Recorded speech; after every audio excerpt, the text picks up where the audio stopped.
Assalamualaikum warahmatullahi wabarakatuh. Halo sahabat UT, perkenalkan nama saya Lailatul Fadilah dengan NIM 857249041, Fakultas Keguruan dan Ilmu Pendidikan, jurusan PGSD UPBJJ Serang.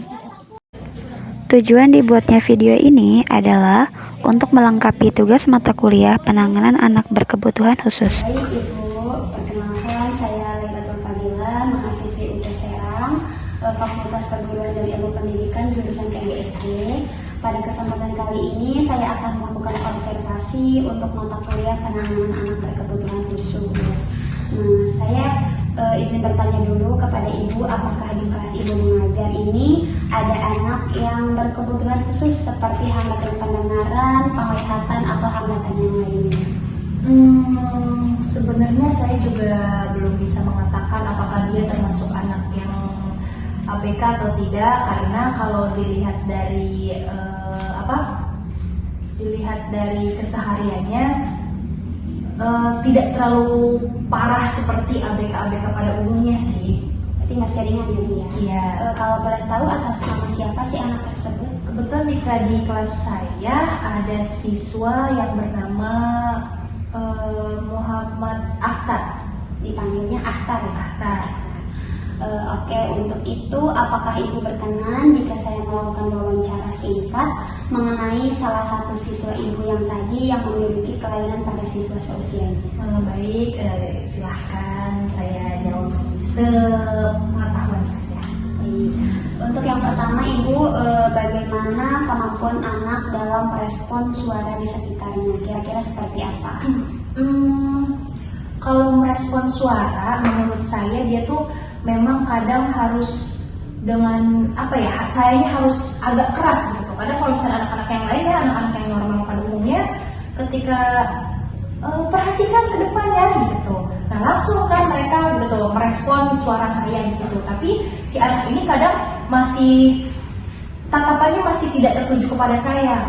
Barulah ketika saya gitu agak keras dikit gitu, baru tuh dia seperti ke distract gitu, kaget gitu, langsung terfokus ke saya gitu. Jadi sayanya harus agak keras gitu, agak keras suaranya maksudnya ya, agak lebih kencang gitu. Berarti ketika dipanggil harus ada pengulangan gitu Ya, tidak cukup sekali. ya betul. Oke.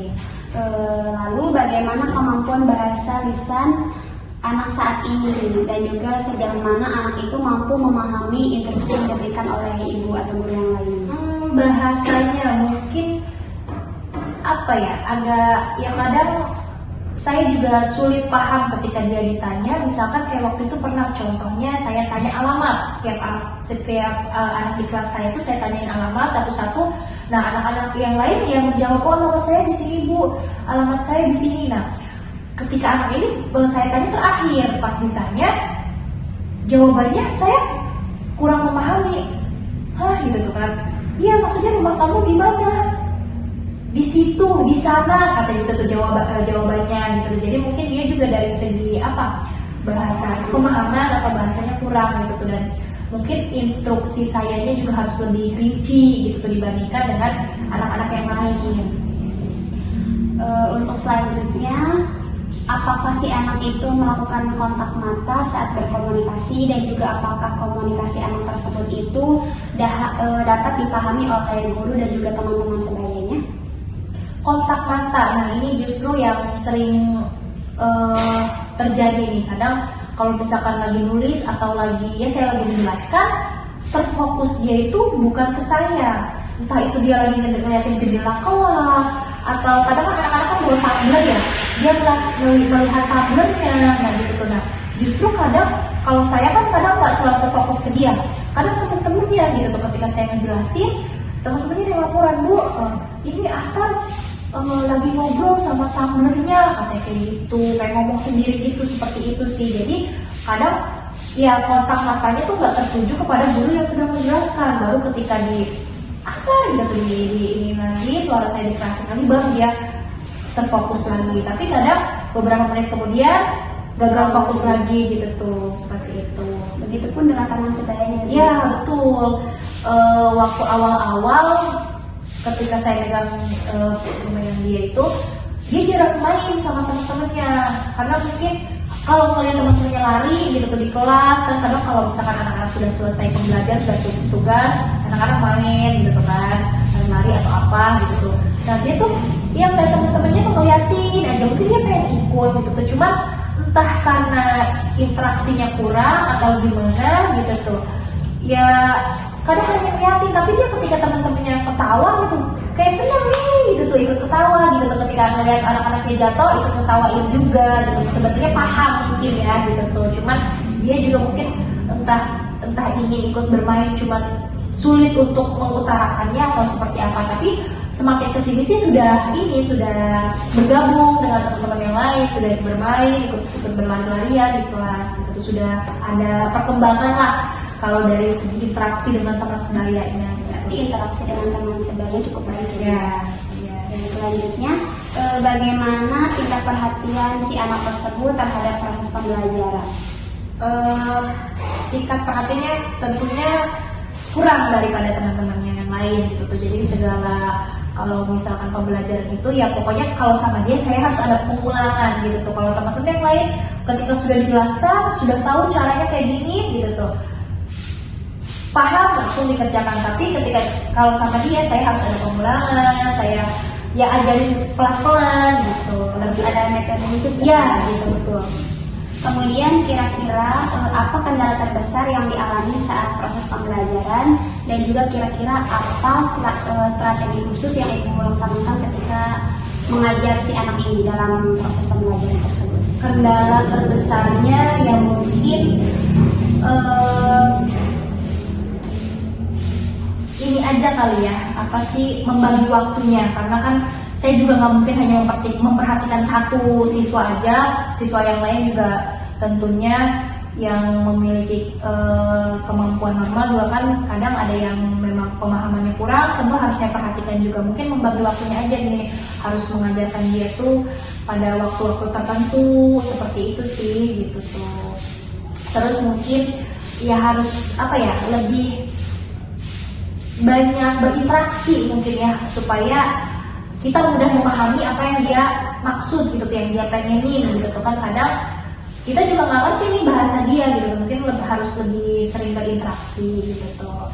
Terus strategi khususnya mungkin ya itu tadi ya harus lebih diperhatikan mungkin ya, mungkin kalau dianya beda ya, perlakuan dan perhatiannya beda. Mungkin kalau misalkan dia dikhususkan atau diprioritaskan tidak karena berbeda dari yang lain, kita taruh duduk di depan gitu kan, supaya pengalihan perhatiannya juga lebih fokus gitu kan. Karena kalau di belakang kan ya udah medianya gagal fokus, ditaruh di belakang kan akan lebih sulit gitu tuh untuk kita pantau. Tapi setidaknya kalau kita taruh di depan, kita akan lebih mudah gitu tuh menghandle-nya gitu ya. Terus mungkin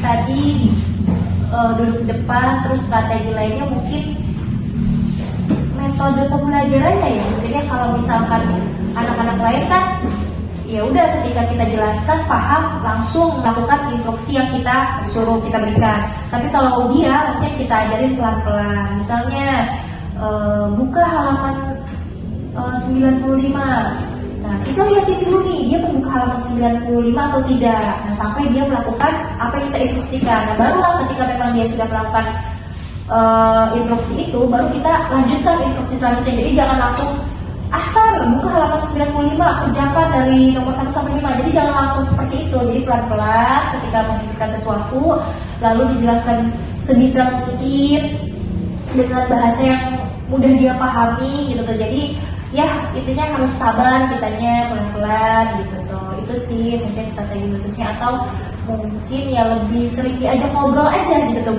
agar dia nggak merasa tiba-tiba ngomong sama tante seperti yang saya ceritakan sebelumnya ya gitu tuh. Ya, kita ajak ngobrol gitu, kita ajak interaksi gitu. Atau mungkin kalau misalkan kita sedang tidak sempat, atau boleh ibu minta teman-temannya tolong ajak akar ngobrol, ajak akar main, agar terfokus dia, tidak selalu tentang imajinasi dia gitu. Tapi tentu harus ada komunikasi yang baik ya Bu, antara guru dengan orang. Iya tentu. karena kerjasama antara guru dengan orang tua juga sangat penting.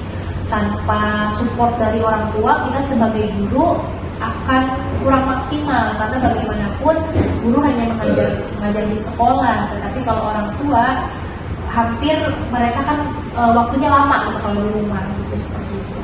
Oke, baik, mungkin dari saya cukup Bu. Terima kasih jawaban dari Ibu sangat membantu saya untuk melengkapi tugas daripada mata kuliah penanganan anak berkebutuhan khusus, dan juga sangat membantu informasi tentang anak berkebutuhan khusus itu seperti apa dan sebagainya. Saya pamit undur diri. Terima kasih Ibu.